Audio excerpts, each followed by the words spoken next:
Chapter 9. Siobhan shut the door behind them and gestured to a seat. "I'll put the kettle on. It won't take a minute." "Fine." Evan was kicking himself. He wasn't ready to commit, and the woman had caught him in a weak moment. He ran his eyes over the stylish kitchen. It seemed she was making good money, whether that was through Jemima or her extracurricular activities. The decor was just modern enough to be clean and sharp without jarring with the quaint exterior. It also had plenty of expensive-looking gadgets dotted around the thick slabs of granite worktop. Siobhan shed her coat as she worked, revealing a black wrap dress which hugged her slender figure. Until a few days ago, Evan's brain would have idly pictured his hands around that waist, knowing he could almost span it with his fingers. Now he just admired it abstractly and with more than a little wariness. "Here you go. It's instant, I'm afraid. I need to go to Newmarket and do a grocery trip, but it's good instant." He sipped appreciatively, watching and trying to anticipate any predatory moves.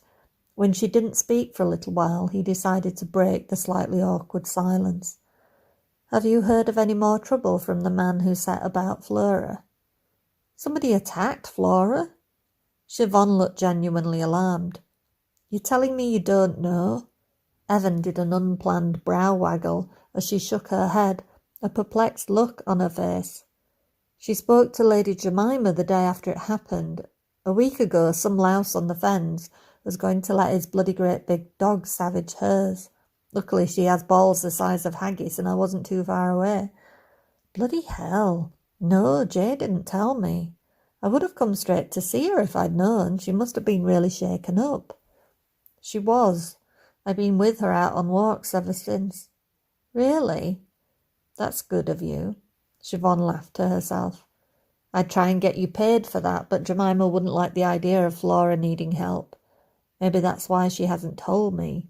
She would have stored up that little piece of knowledge for later, found a way to play Flora and I off against each other. I'm pretty upfront, so it gets tiring playing Jemima's petty games of one-upmanship." Evan wouldn't have described Siobhan as upfront. Mischievous in a charming way, yes, but definitely up to something. She was struggling with her boss, and presumably the escorts were her exit strategy. In the meantime, she would probably be coasting. He would be surprised if she risked her pay packet to have Flora's back. Some biscuits materialised on a plate in front of him, and he crunched idly. Maybe that thought was unfair. Flora still seemed to trust Siobhan, but would she if she'd given further thought to the lingerie shop window? "Evan, you're miles away. What are you thinking about?" He startled, not realising how close she was standing, and pushed his chair back to gain a little distance. "Just the level of intrigue in this village. What with the local madam, her boss, the ladyship, and some kind of roving henchman. What happened to the quiet country life?" He said it in a light tone of voice so she wouldn't view the madam comment as an insult. Evan hoped she'd surmise that although she was currently steering, he wouldn't take anybody at face value. "Not to mention the local homeless man," she retorted. "Sorry, I forget. You're staying with friends, aren't you? Except I know most everybody around here, and nobody seems to have heard of you." She raised a dainty auburn eyebrow. "You wouldn't happen to be staying at the lodge with Flora by any chance?" He stiffened, and not very surreptitiously. "I don't know how that came about, but if you are, just be aware Lady Jemima doesn't take kindly to strange men on her territory. Not strange men that aren't hers. You could be putting Flora's position at risk." "Why would you think I was staying there?" Siobhan began to count off the relevant points on her fingers. "Because you somehow happened to be out on the fens when Flora needed help?" "I don't think so. Jay may not have told me about the attacker, but she did try to pump me for information about Flora's boyfriend, and there are not many candidates locally. Believe me, I know. Plus, when I interviewed her, I specifically asked if she was single because Jemima wanted someone that came without any baggage. Flora was adamant there was no one and that there would be no one, but I guess when it comes wrapped in such a sexy package, a girl's going to do what a girl's going to do. I must say I'm ticked off she snagged you first. Siobhan's bright green eyes gave Evan a lazy perusal. It's not what you think, he said quietly. I'm sure it's not.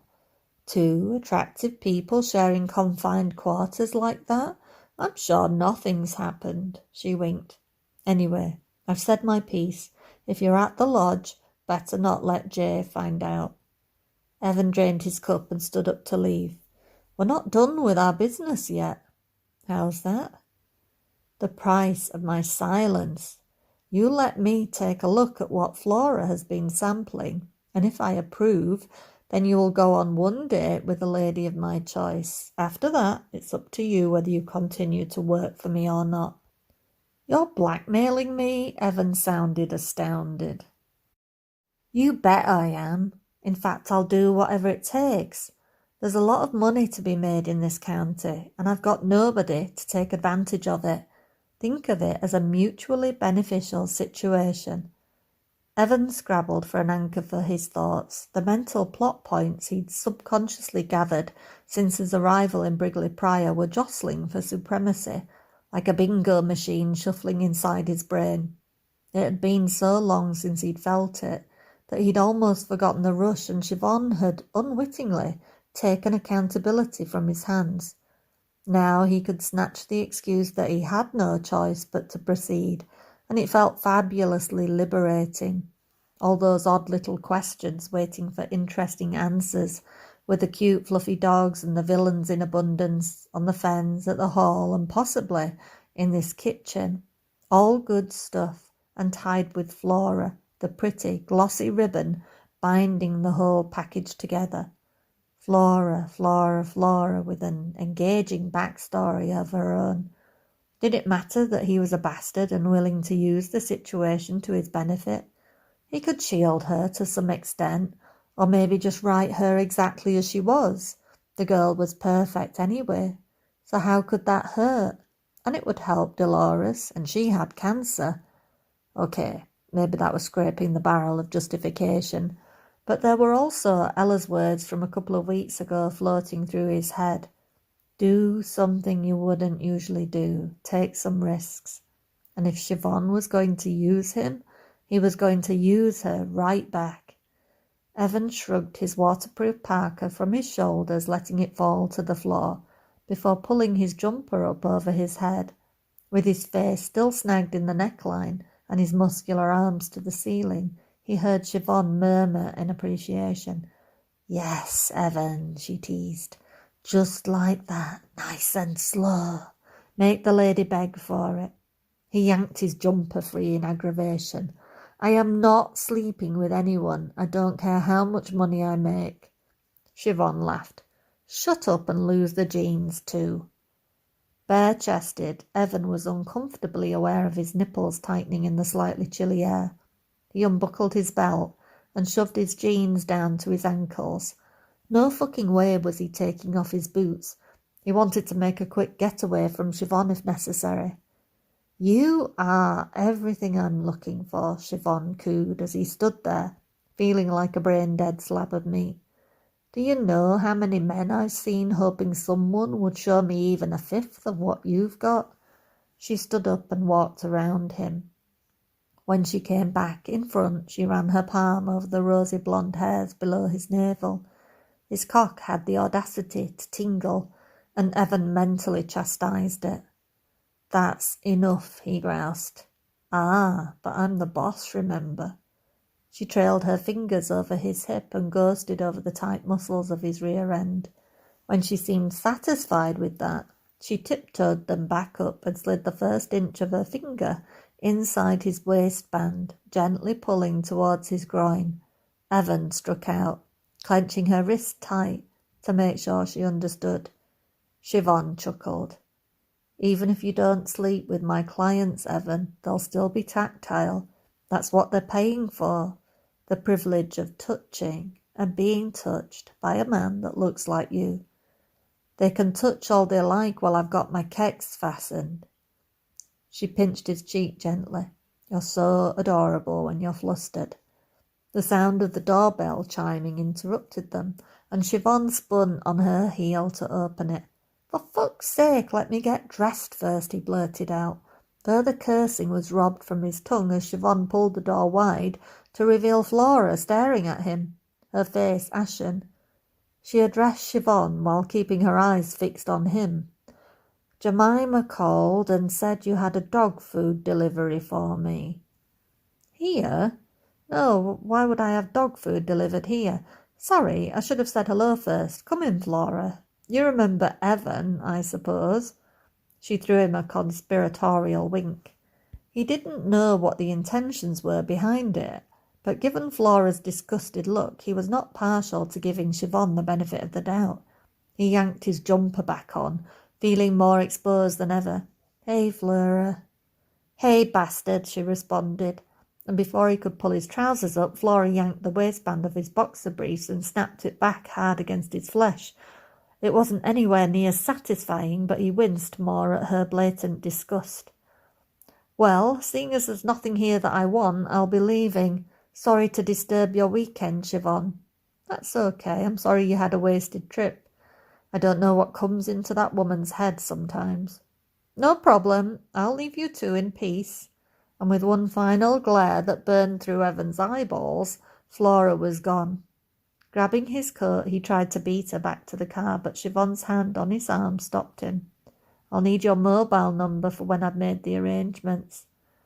I don't know the number from memory. You can call me on the lodger's landline, as you bloody well know. He removed her grip on him. You can mess with me, Siobhan. I couldn't give two shits and a piss.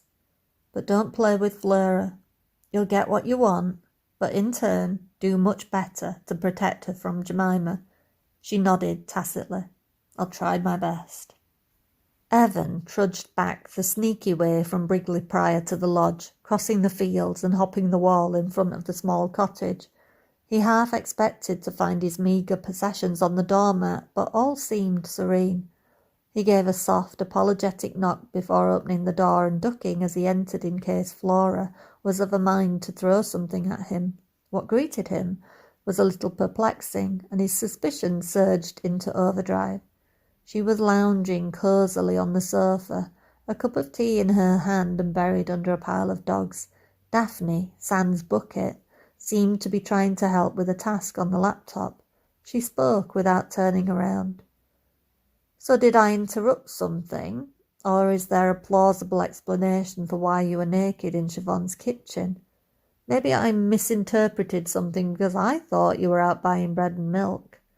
She crooked her neck to the side and sneered. Evan wouldn't have believed Flora could sneer, and she did it remarkably well. I guess your empty hands mean this isn't the last cup of black tea I'll be suffering today. Flora, what you saw was innocent, but for the sake of consistency I'll continue what seems to be a long line of apologies lately.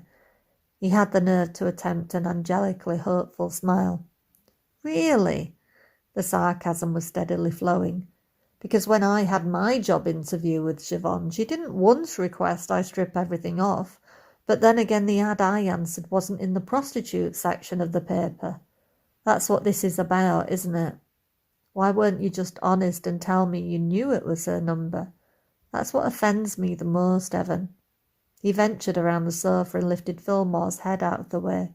The big softy let him get settled, then dumped his chin heavily in his groin and went back to sleep. Evan sat patiently, waiting for Flora to work through some of her anger. Finally, she sighed. It's okay.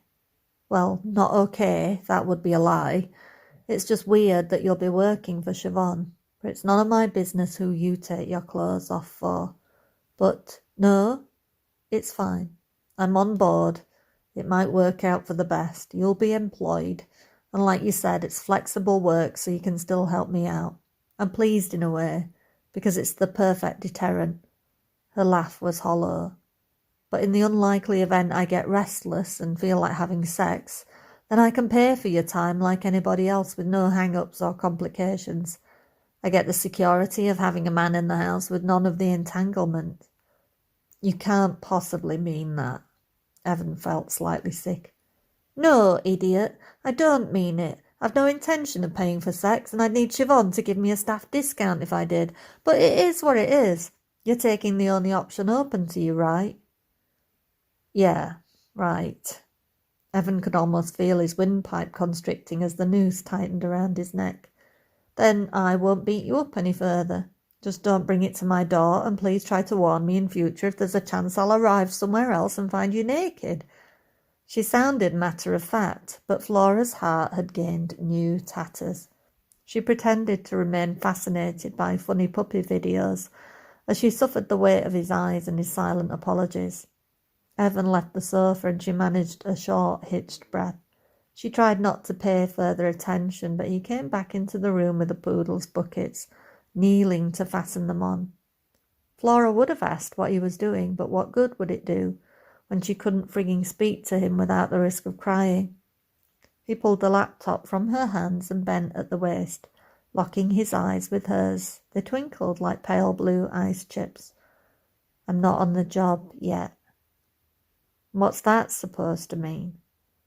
Flora watched with annoyance as his face drew closer, and those eyes focused on her lips. Her mouth opened to argue, and Evan silenced the rebuff with a long, thorough kiss. He swept his tongue into her mouth like he didn't care about permission, clasping her face between strong hands and using his grip to pull her to her feet. Flora struggled and pushed against his chest, torn between hopeless wishful thinking and self-preservation. He pulled away from her mouth, leaving Flora gasping for air as he licked a long, swirling trail down her throat. His fingers teased the neckline of her jumper, moving it so he could nuzzle her collarbone. Taking its time, his mouth moved to her ear, and using powers of a Scottish persuasion, he whispered, Let's go to your bed, Flora. I'm a shitty fucking asshole, but you're the only one I want. I think you know that, don't you? Flora's eyes blurred and her neck dropped back on her shoulders, offering itself for more kisses. Evan bit down gently on her shoulder and she managed to summon a token protest. She tilted her cheek to his ear and whispered, I'm scared you're going to bloody break my heart. Evan stiffened and looked down at her anxious face. If Flora denied him now, he was going to implode, and when he spoke he could hear that desperation in his voice. Let me have this. I can't make any promises, but holy fuck, I hate fighting with you. Maybe that means something more, so I'll beg if I have to. He gave her a dramatic brow waggle to emphasize his point. How many of these babies will it take? Flora couldn't prevent a small smile and he gripped her shoulders in his hands. Look, I can't justify what's going on in my head, not even to myself. But if I'm about to be just your roommate, I want a memory I can use to get by. Can't that be enough for right now? You already have one memory to get by, Flora argued. Evan snorted. When it comes to sex, Flora, men might as well be goldfish. We need constant reminders. She placed her cheek over his heart to avoid looking at him. We have sex one more time. That's what you're saying. No need to be stingy. If it's got to tide me over for a while, I'm going to need the whole evening and overnight. Evan's hands yanked her jumper over her head and quickly slipped beneath the underwire of her bra, gently squeezing her breasts. He dropped short, soft kisses on her lips, each one a little plea that clashed with the demands that his hands were making, his thumbs tracing circles on her nipples, both of them panting now. You owe me a turn anyway. Huh? Her mind had lost all reason. If it hadn't, it would have been screaming, Big mistake, Flora. Up, down, and all around. My turn to call the shots. The only thing I want to hear is yes or no. Did she have a choice anymore? Flora didn't think she did. And if she did say no, she'd be no happier anyway. So she did the only thing she could. She pulled Evan's head to her chest, dropped her chin on his crown and sighed in submission. Yes. Evan didn't hesitate. Already bent, he tossed Flora over his shoulder and carried her upstairs. There was a slight head-banging incident while he navigated the gate at the foot of the steps, but when Flora bit her tongue and refrained from critiquing, he smiled in satisfaction. She was giving him the lead. His heart gave a thump and he pretty much ran up the stairs, not wasting the travel time, instead palming her bottom and slipping a thumb in the crease of her thighs. Reaching her bedroom, Evan tripped in the entryway, pitching Flora headfirst onto the bed, where she burst out laughing and flipped herself over, her breath catching as she watched Evan strip. Heavens! She wished that one day she could bear everything with a fraction of his confidence. First his sweater came off, and Flora's lustful gaze drifted from his wickedly teasing eyes to the line of his strong, square jaw. Evan swallowed, emphasizing his pronounced Adam's apple. His shoulders were broad and almost straight, his torso bearing just the right amount of definition. All of him looked muscular, without iron pumping for vanity. If Flora had any talent, she would have written a poem about his pecs. They were perfectly shaped and firm, such pale, fair skin with a blue shadow of veins. She knelt and kissed a sensitive spot on his sternum, while her fingers stroked his nipples. He grumbled to himself as he kicked off his boots, wrenching his jeans down and off. Before she knew it, he'd freed the bobby and slung his boxers to the far corner of the room. Flora grinned and gave him a knowing look as temptation, all 8 3/4 inches of it, proudly waggled in her face. She reached out, about to take him in her hand when he growled, "Oh, no, you don't." He pushed her back on the bed and set to unfastening her jeans, managing to rid her of trousers, knickers and socks all in one fell swoop. "I'm calling the shots, and as much as I'd like you to suck on me all night, that's not what I've got in mind. Lie back and behave, sweetheart." Flora shivered as he crawled up on the bed, leaning over and boxing her in. Evan stared her down, the chilliness of his eyes almost hypnotic. It was impossible to ignore the presence of his cock gently thumping along the cleft of her thigh, and she squeezed her eyes closed, fighting to retain hold of her senses. Bending to her lips, Evan gave her several deep, long strokes of his tongue. Flora curled her own along his, her body shaking with need. How could he call this fleeting? Who in their right mind would ever give it up? A tear slid from her eye corner and Evan felt it against his cheek. He pulled back so he could study her. "Flora, you okay?" "Yes, I'm happy sad. It's a good tear. Please don't stop." She nuzzled into his neck as his hand stroked her waist. He seemed to enjoy squeezing the spare flesh that he found. "You smell so nice. I'm going to remember how you smell forever," she whispered. "I do? You are?" "Yes. Now you have a regular wash. You smell lovely." Evan creased up with laughter. "Thanks. You have a real way with compliments." Big brown eyes looked up at him with a scary amount of admiration, making him feel a heck of a lot more sober. "Then tell me how I smell, Flora. Your scent always reminds me of bluebells." Evan stroked his nose behind her ear, breathing in Flora. "That's what you smell like," she replied. "Huh? You're using my stuff, Evan, so you smell like me but different." She kissed his chest and inhaled deeply. "You smell like the other half of me." At the exact moment when the books would dictate he smelled woodsy or spicy or some other romantic cliché, Flora came up with a better one, all on her own. In that instant, Evan McElroy knew what it might be like to fall in love, and it scared him shitless. Almost poleaxed, he shook his head and tried to clear it. Determined to break the spell and resume normal business, he asked, "Condom? Please don't say I have to run to my room." She leaned over, stretching out to her bedside drawer and yanked out some loose packages. "I was smart enough to get my own. I'll never trust another man's prophylactics again. I bought quality rubbers with 0 sensitivity for you and 100% no leakage for me." Evan smiled as he slid down her body, his skin not losing contact all the way. He hovered over Flora's mound and gently parted her, using a firm finger to stroke and sending her hot, then cold and back again. Believe me, Flora, when I push inside you, I'm going to feel it along every nerve ending in my body. Now shush. She struggled up onto her elbows and looked down at the sight of Evan's thick, red blonde hair slipping between her thighs. In 10 sexually active years, nobody had ever done this, and up to now, she didn't think she'd missed out. It was addictively erotic to watch him as his tongue flicked over her very centre. Flora wanted to drop her head back and enjoy, but at the same time she wanted eye contact, wanted him to share the intimacy between them. Evan read her mind but kept his head down and his eyes closed as his tongue pressed harder against her clitoris, finding the perfect spot to flutter, then stabbing and stroking and finally penetrating inside her with a confident thrust.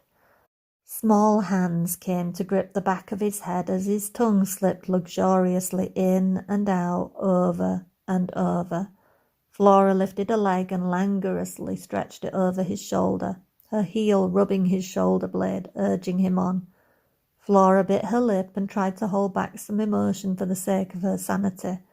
When cries finally broke from her lips and Evan knew she was on the verge of screaming, he drew his lips and tongue back to her clit and fed hungrily until her thighs clenched around him and her hips tipped to his face. He gripped her bottom harder and met her movements with equal enthusiasm, relishing the spasms that took her and sliding his tongue back inside to catch every flicker. When her trembling finally stilled, Evan kissed her folds tenderly, reluctant to withdraw, but somehow finding a way to drag his gaze up and knowing it was alight with triumph. Now you'll never say don't bother again. Flora looked so beautiful, feminine and soft, her whole body flushed pink, with a light sheen to her skin. Her perfectly practical hair was mussed and damp, curling along her forehead and temples, her big dark eyes like chocolate whirlpools a man could drown in if he wasn't careful. Evan knelt up and licked his lips, finally giving a little eye contact. He reached for a condom. He didn't think it was possible to get any harder, but looking at Flora watching him sheath himself with undisguised admiration, he felt about 10 feet tall. His dick throbbed and he couldn't remember ever feeling so excited for completion. He smacked himself mentally. Completion? Why the hell had that girly word popped into his head? That was the fucking romance novels. He wanted to come, to fuck, empty his balls. He paused and floundered for a moment, suddenly ill at ease at the idea of doing anything so unemotional while they lay face to face. He tried to tilt Flora onto her stomach, but she threw her body weight into resisting. No. You don't like it from behind? I love it, but for you it's mechanics. You want this, Evan, then you watch what it does to my face. Flora's voice was husky, her throat dry from all the little sighs and moans he'd wrenched from it. She sat up to face him, and her hand cupped his face, stroked his stubble. The last time we had sex, it was amazing, but like being in a cheesy soft porn film. What we're doing now isn't that, and I won't let you make it so, even if we never have sex again. She smiled softly, a little shy at asking. Just this once, make love to me. Nobody's ever done that. Pretend I'm a client if you like. You're fulfilling my fantasy, making me feel beautiful. You are beautiful. Prove it then. Evan's eyes flashed, appreciating the challenge, and with one finger to her breastbone, he pushed Flora to her back. Quietly, but with a little amusement in her eyes, she reached over her head and grasped the bars of the bed frame. It made her waist elongate and her breasts strain, and Evan took a deep breath and laid out along the length of her. Just the touch of her skin electrified him, firing every cell in his body. I'm spoilt for choice, Flora. Whether to have you like this or have your hands on me, he whispered gruffly. I thought this was your thing, DSM driving school style. And I thought I told you to stop talking. Evan, that was at least 20 minutes and an orgasm ago. You really expect me to remember? Okay, he whispered gruffly. Now, I definitely want your hands on me. Are you sure? I wouldn't want to graze your ivory skin with my calluses. I told you to stop talking. Then make me, she whispered. Evan pulled her wrists from the bed frame, threading them around his neck. He felt nervous from the warmth of Flora's expression, and his right eyelid gave an involuntary flutter. It gave him pause for a second, but then he closed the distance and kissed her, full and soft, caressing her tongue with his. The reassurance from just their lips connecting made him hungry and suddenly wanting more and more. His hand closed around the back of her neck, holding her fast, so he could kiss deeper. Flora responded with alacrity, flattening her soft breasts into his chest, her nipples teasing his. She held him close, stroking his back and locking silky, plump thighs around his waist, cushioning and caressing his hips. Evan had a moment's flashback to Vicky. He'd always felt a little bruised by their encounters. Her athletic frame so painfully slim, he almost required band-aids on his hip bones after having sex. Not Flora. She was soft, but with muscle tone underneath, her skin so warm and inviting. Unable to wait any longer, he lifted his hips and aligned himself with her lush wetness, touching his tip to her clitoris and teasing, before slowly, arduously slowly pushing inside her. Flora's soft, appreciative sigh made his pulse race that much harder.